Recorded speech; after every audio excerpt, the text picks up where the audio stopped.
الحمد لله رب العالمين الصلاة والسلام على سيد المرسلين فأعوذ بالله من الشيطان الرجيم بسم اللہ الرحمن الرحیم۔ واجب الاحترام دوست بزرگ سب اور بہنیں سب خیر و عافیت سے ہوں گی۔ دعا ہے کہ رب تعالی ہم پر ہمیشہ اپنی رحمتوں کا خصوصی نزول فرمائے۔ قیامت والے دن کیا سوالات ہوں گے اور ہم نے ان کی کیا تیاری کی ہے۔ میں نے اپنی پوری زندگی کا حساب اس مالک کائنات کو دینا ہے، اس خالق کائنات کو دینا ہے کہ جو میرے ہر راز سے واقف ہے۔ کہ ایک انگیٹھی لے آؤ اور انگیٹھی کے اوپر ایک توا رکھو، اس کے نیچے آگ سلگاؤ، جوتے اتارے، اس دہتے ہوئے توے کے اوپر کھڑے ہو گئے ننگے پاؤں۔ کھڑے ہو کر آپ رحمت اللہ تعالی علیہ نے فرمایا کہ آج کے کھانے میں نے ایک خشک روٹی کا ٹکڑا کھایا ہے۔ اوپر یہ علم حاصل کرنا فرض ہو گیا کہ غسل کیسے کرنا ہے، غسل کے مسائل، نماز فرض ہوئی، نماز کے مسائل، روزہ فرض ہوا، روزے کے مسائل۔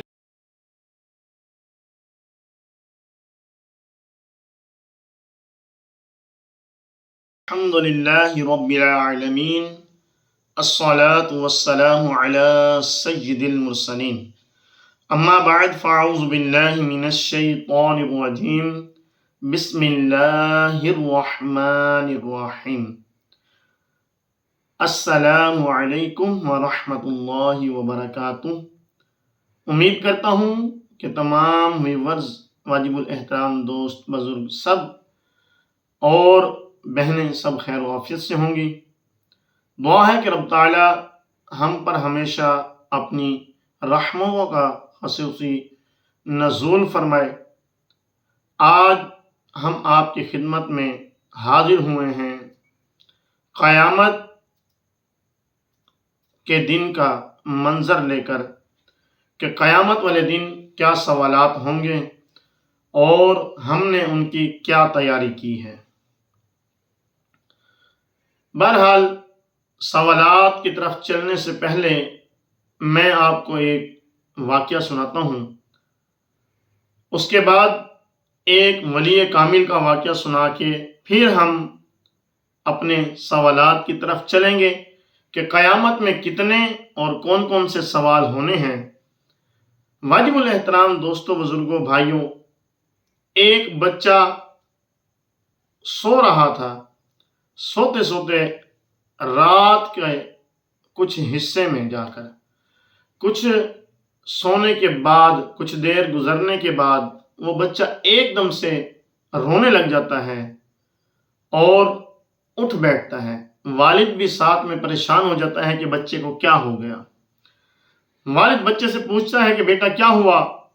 بچہ کہتا ہے کہ کل میرا امتحان ہے، میں نے جو پچھلے ہفتے میں پورا پڑھا ہے اس کا کل میں نے امتحان دینا ہے اور میں اس کی تیاری نہیں کر سکا۔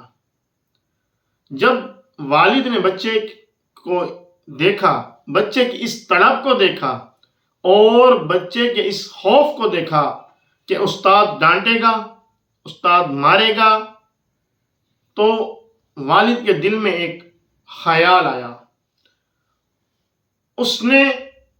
اس خیال نے والد کے نفس کو اور والد کو جھنجھوڑ کر رکھ دیا۔ خیال کیا آیا کہ اس بچے نے ایک ہفتے کا حساب استاد کو دینا ہے اور اس کے دل میں اتنا خوف ہے، میں نے اپنی پوری زندگی کا حساب اس مالک کائنات کو دینا ہے، اس خالق کائنات کو دینا ہے کہ جو میرے ہر راز سے واقف ہے۔ بچے نے امتحان استاد کو دینا ہے، اس استاد کو چکمہ بھی دیا جا سکتا ہے، لیکن میں نے جس مالک کائنات، خالق کائنات رب العالمین کو جو میں نے امتحان دینا ہے، اس کو تو کچھ بھی نہیں، اس کو تو چکمہ دینا تو دور کی بات، یہ تو سوچا بھی نہیں جا سکتا۔ والد بڑا، اس کے دل کو یہ بات بڑی چھو گئی اب وہ والد جو ہے یہ سب سوچتے ہوئے، اپنے آپ کو جھنجھوڑتے ہوئے اس نے رات گزاری۔ واجب الاحترام دوستو، بزرگوں، بھائیوں، واقع ہی یہی بات ہے۔ ہم نے اس امتحان کی کیا تیاری کر رکھی ہے کہ جو ہم نے دینا ہے۔ اچھا، اس دنیا میں جو امتحان ہوتا ہے اس کا ہمیں بتایا نہیں جاتا کہ کون کون سا سوال اس پیپر میں آنا ہے، اس امتحان میں یہ سوال آنے نہیں پتا ہوتا۔ ہم نے فل تیاری کرنی ہوتی ہے، کیا پتا کہ کہاں سے کون سا سوال اٹھا کر دے دیا جائے۔ لیکن یہ جو ہماری حشر کی تیاری ہے، حشر میں ہمیں سوال دے دیے گئے کہ یہ سوال پوچھے جائیں گے اور ان کے ہم نے جواب دینے ہیں۔ تو واجب الاحترام دوستو، بزرگوں، بھائیوں، ہم نے کیا تیاری کی ہے وہ سوال میں انشاءاللہ ان پر بیان کروں گا کہ سوال کون کون سے ہیں۔ اس سے پہلے ایک بڑا ہی خوبصورت واقعہ، حضرت حاتم اصم رحمت اللہ تعالی علیہ، آپ بہت ہی بڑے ولی گزرے ہیں۔ آپ رحمت اللہ تعالی علیہ کے پاس ایک مالدار شخص آتا ہے، آ کر عرض کرتا ہے، حضور میں آپ کی دعوت کرنا چاہتا ہوں، قبول فرمائیں۔ آپ رحمت اللہ تعالی علیہ انکار کر دیتے ہیں، وہ پھر اصرار کرتا ہے، آپ پھر انکار کرتے ہیں، وہ پھر اصرار کرتا ہے۔ اسی طرح سے اس کے اصرار، بار بار اصرار کرنے پر حضرت حاتم اصم رحمت اللہ تعالی علیہ نے اس شخص کی دعوت کو قبول کر لیا اور کہا کہ ٹھیک ہے، تمہاری دعوت میں قبول کرتا ہوں، لیکن میری 3 شرطیں ہوں گی۔ اب اس نوجوان نے کہا کہ ٹھیک ہے، اس شخص نے کہا کہ ٹھیک ہے، مجھے منظور ہے، آپ شرطیں بتائیں۔ آپ نے پہلی شرط بولی، بیان کی۔ آپ نے فرمایا کہ پہلی شرط یہ ہے کہ جہاں چاہوں گا وہیں بیٹھوں گا۔ اب اس شخص نے، اس امیر کبیر شخص نے سوچا کہ اللہ کے نیک بندے ہیں، جو سٹیج بنا ہوگا اس پر نہیں بیٹھیں گے، نیچے عوام میں بیٹھ جائیں گے۔ اس نے کہا مجھے قبول ہے۔ آپ رحمت اللہ تعالی علیہ نے فرمایا کہ دوسری شرط میری یہ ہے کہ جو چاہوں گا وہ کھاؤں گا۔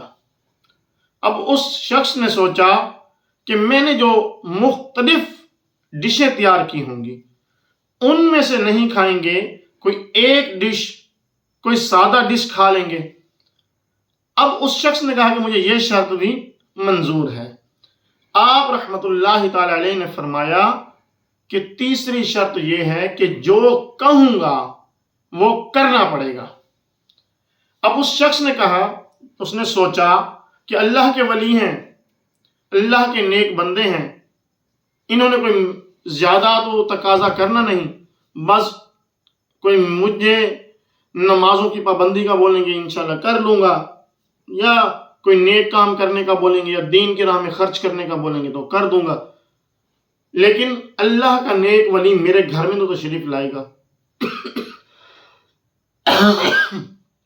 واجب الاحترام دوستو، بزرگوں، بھائیوں، یہ اللہ والوں سے محبت، اب دیکھیں تو صحیح کہ اس شخص کو ان سے کتنی محبت، بار بار اصرار کیا اپنے گھر دعوت کے لیے، پھر ان کی ساری شرطیں بھی قبول کر رہے ہیں۔ کس لیے؟ کہ ایک اللہ کا ولی میرے گھر میں آ جائے گا، اللہ کا نیک بندہ میرے گھر میں آئے گا تو میں برکتیں لوٹوں گا۔ کیونکہ اللہ والا جو ہے، اللہ کا نیک بندہ جو ہے، اب اس پر اللہ کی رحمتیں نازل ہو رہی ہیں، تو جب وہ میرے گھر آئے گا تو اللہ کی رحمتیں میرے گھر میں بھی نازل ہوں گی۔ تو اس محبت میں اس شخص نے وہ شرطیں قبول کر لیں اور جا کر اپنے پورے شہر میں اعلان کر دیا کہ میرے گھر میں فلاں دن اللہ کے فلاں ولی تشریف لا رہے ہیں اور تمام کو دعوت ہے، دعوت عام ہے۔ بہرحال اعلان ہو گیا، وقت قریب آ گیا۔ آخر کار ایک دن وہ آیا کہ جس دن دعوت رکھی گئی، لوگوں کا ہجوم جمع ہونے لگ گیا کہ آج جو ہے اللہ کے ولی کی زیارت کریں گے۔ دور دراز سے لوگ آنا شروع ہو گئے، یہاں تک کہ پنڈال بھر گیا۔ وہ جو جگہ تھی جہاں انتظام ہو وہ ساری جگہ بھر گئی۔ اتنے میں اللہ کے ولی حضرت حاتم اسم رحمۃ اللہ تعالی علیہ تشریف لائے۔ آپ نے آتے ہی جہاں پر جوتوں کا ڈھیر لگا ہوا تھا، جہاں لوگوں نے اپنے جوتے اتارے تھے، ان جوتوں کے ڈھیر پر آپ تشریف فرما ہوئے۔ اب وہ جو میزبان تھا کچھ نہ بولا، کیونکہ یہ شرط تو پہلے طے ہو چکی تھی کہ جہاں چاہوں گا وہیں بیٹھوں گا۔ اب میزبان خاموش۔ پھر کچھ دیر گزری، لنگر ڈشیں اوپن ہوئی، ڈشوں کے منہ کھل گئے اور لوگوں نے طرح طرح کے کھانے کھائے۔ کوئی کسی ڈش کی طرف جا رہا ہے تو کوئی کسی ڈش کی طرف جا رہا ہے۔ لوگوں نے کھانا کھایا اور اللہ کا یہ نیک بندہ، انہوں نے اپنی جیب میں ہاتھ ڈالا، ایک خشک روٹی کا ٹکڑا نکالا اور اس کو توڑ کر چبانا شروع کر دیا، کھانا شروع کر دیا۔ اب اتنے میں میزبان کی جب نظر پڑی تو اب وہ خاموش، کیونکہ یہ شرط بھی پہلے طے تھی کہ جو چاہوں گا وہی کھاؤں گا۔ پھر لوگوں نے کھانے کھا لیے۔ آپ رحمت اللہ تعالی علیہ نے میزبان کو کہا کہ ایک انگیٹھی لے آؤ اور انگیٹھی کے اوپر ایک توا رکھو، اس کے نیچے آگ سلگاؤ، آگ زیادہ تیز ہونی چاہیے، یہاں تک کہ اس انگیٹھی میں آگ لگا دی گئی۔ توا جو ہے وہ سرخ ہو گیا، نیچے آگ کی تپش کی وجہ سے وہ توا جو ہے وہ سرخ ہو گیا۔ پھر اللہ کے ان ولی نے جوتے اتارے، اس دہتے ہوئے توے کے اوپر کھڑے ہو گئے ننگے پاؤں۔ کھڑے ہو کر آپ رحمت اللہ تعالی علیہ نے فرمایا کہ آج کے کھانے میں نے ایک خشک روٹی کا ٹکڑا کھایا ہے۔ اے اللہ، آج کے اس کھانے میں نے ایک خشک روٹی کا ٹکڑا کھایا ہے۔ یہ کہنے کے بعد آپ رحمت اللہ تعالی علیہ نیچے تشریف لے آئے۔ اب آپ نے اعلان کیا کہ جنہوں نے بھی یہاں پر کھانا کھایا ہے، جو جو چیز کھائی ہے، سب کے سب باری باری آتے جائیں، اس توے پر کھڑے ہوتے جائیں اور اپنا حساب دیتے جائیں۔ لوگوں کی چیخیں نکل گئیں، کہنے لگے کہ اے اللہ کے ولی، یہ تو آپ کی کرامت ہے، یہ آپ کی کرامت ہے کہ آپ نے اس دہتے ہوئے کھڑے توے پر کھڑے ہو کر یہ قبول کیا اور یہ آپ نے حساب دیا۔ ہم تو کوئی ولی نہیں ہیں، ہمارے پاس تو کوئی کرامت نہیں ہے۔ تو اللہ کے اس ولی نے، اللہ کے اس نیک بندے نے اس وقت یہ بیان فرمایا، آپ نے فرمایا کہ مجھے بتاؤ کہ کل بروز قیامت تمہارے اندر کون سی کرامت آ جائے گی کہ جب سورج سوا نیزے پر کھڑا آگ برسا رہا ہوگا، زمین تانبے کی ہوگی اور ہر کوئی اپنے پسینے میں، کوئی ٹخنوں تک، کوئی گھٹنوں تک، کوئی پنڈلیوں تک، کوئی گھٹنوں تک، کوئی پیٹ تک، کوئی گردن تک، تو کوئی اس میں اپنے ہی پسینے میں غوطے کھا رہا ہوگا۔ اس دن تمہارے اندر کون سی کرامت آ جائے گی؟ کہاں سے کرامت پیدا ہو جائے گی کہ تم لوگ وہاں پر کھڑے ہو کر تانبے کی زمین پر، جیسے تانبا دہتا ہے اس طرح سے زمین بن جائے گی، اس زمین پر کھڑے ہو کر کون سی کرامت تمہارے اندر پیدا ہو جائے گی کہ تم اپنی پوری زندگی کا، 50 سال کی زندگی، 60 سال کی زندگی، 70 سال کی زندگی، 80 سال کی زندگی، 20 سال کی زندگی، اس زندگی کا حساب کیسے دو گے؟ کون سی کرامت آ جائے گی کہ تم لوگ وہاں پر کھڑے ہو کر اپنی پوری زندگی کا حساب دو گے؟ ایک ٹائم کے کھانے کا حساب نہیں دے سکتے تو پوری زندگی کا کیسے حساب دو گے؟ کون سی کرامت پیدا ہو جائے گی؟ تو لوگوں کی چیخیں نکل گئیں، لوگ رونے لگے اور توبہ کرنے لگے اپنے گناہوں سے۔ تو واجب الاحترام دوستو، بزرگوں، بھائیوں، یہ اللہ والوں کا ایک انداز ہوتا ہے سمجھانے کا، یہ لوگوں کو رب کی طرف لانے کا، لوگوں کا رب سے رشتہ جوڑنے کا یہ ایک انداز ہوتا ہے کہ انہوں نے یہ عمل کر کے لوگوں کو رب کی طرف راغب کیا اور دین کی طرف راغب کیا۔ واجب الاحترام دوستو، بزرگوں، بھائیوں، یہ یاد رکھیں کہ قیامت حق ہے، ہمارا ایمان ہے، قیامت آنی ہے اور ہر ایک کو حساب دینا ہے، اور حساب پوری زندگی کا دینا ہے، ایک ایک پل کا دینا ہے۔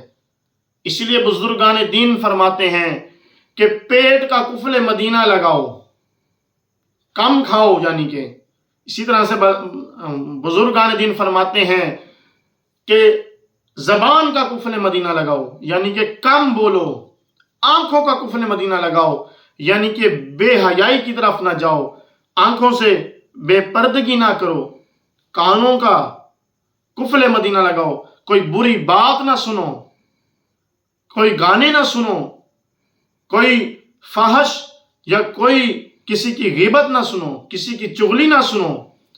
اسی طرح سے فرمایا کہ ہاتھوں کا قفل مدینہ لگاؤ، کہ ان ہاتھوں سے گناہ نہ کرو، گناہوں سے بچو۔ تو واجب الاحترام دوستو، بزرگوں، بھائیوں، یہ اللہ والوں کا اپنا اپنا انداز ہوتا ہے سمجھانے کا، یہ اللہ کے نیک بندوں کا انداز ہوتا ہے۔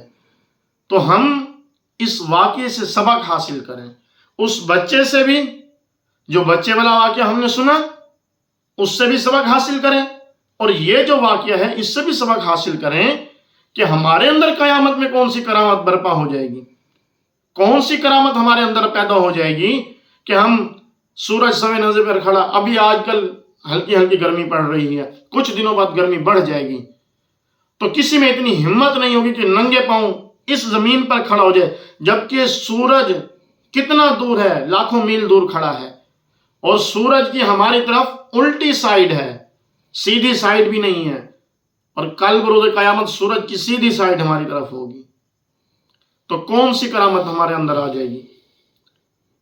تو ارادہ کریں، نیت کریں کہ انشاءاللہ تبارک و تعالی ہم لوگ گناہوں سے بچیں گے اور قیامت کی اور روز محشر کی تیاری بھی کریں گے۔ اب آئیے ہم چلتے ہیں اپنے سوالوں کی طرف۔ اب وہاں پر سوال ہوگا، حدیث شریف کا مفہوم ہے، فرمایا کہ قیامت کے دن سوال ہوگا کہ زندگی کیسے گزاری، کہاں گزاری، زندگی کیسے گزاری۔ رب تعالیٰ نے جو ہمیں زندگی کی نعمت عطا فرمائی ہے، اس نعمت کا استعمال کیسے کیا، اس زندگی کو ہم نے کیسے گزارا؟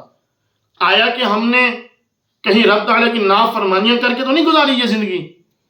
کہیں ہم نے رب تعالیٰ کے حبیب صلی اللہ علیہ وسلم کی سنتوں کو چھوڑ کر زندگی تو نہیں گزاری؟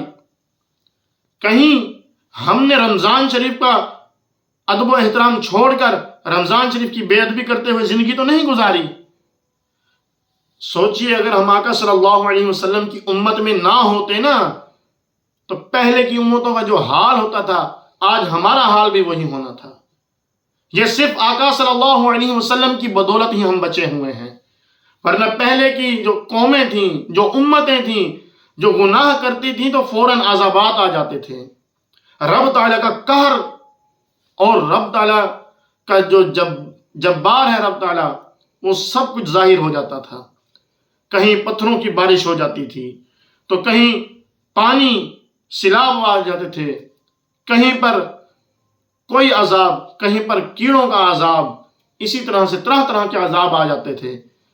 تو آقا صلی اللہ علیہ وسلم کی برکت ہے، یہ آقا صلی اللہ علیہ وسلم کا فیضان ہے کہ آج امت محمدیہ پر گناہوں کی وجہ سے عذاب نہیں آتے، ورنہ یہ آج دیکھ لیں ہمارا مسلمان، یہ رمضان شریف ہے، رمضان شریف کا مہینہ چل رہا ہے، مسلمان اس کا ادب و احترام کرتے تھے، آج ادب و احترام ختم ہو چکا ہے۔ آج دیکھ لیں، آج سینما گھر بھی ویسے چل رہے ہیں، رمضان شریف میں بازار اور طرح طرح کے ہوٹل اسی طرح سے چل رہے ہیں جیسے عام روٹین میں چل رہے تھے۔ رمضان شریف کا ادب و احترام ختم ہو چکا۔ رمضان شریف کا ادب و احترام تو کفار بھی کرتے تھے، غیر مسلم بھی کرتے تھے، اور آج بھی کرتے ہیں، اور آج کا مسلمان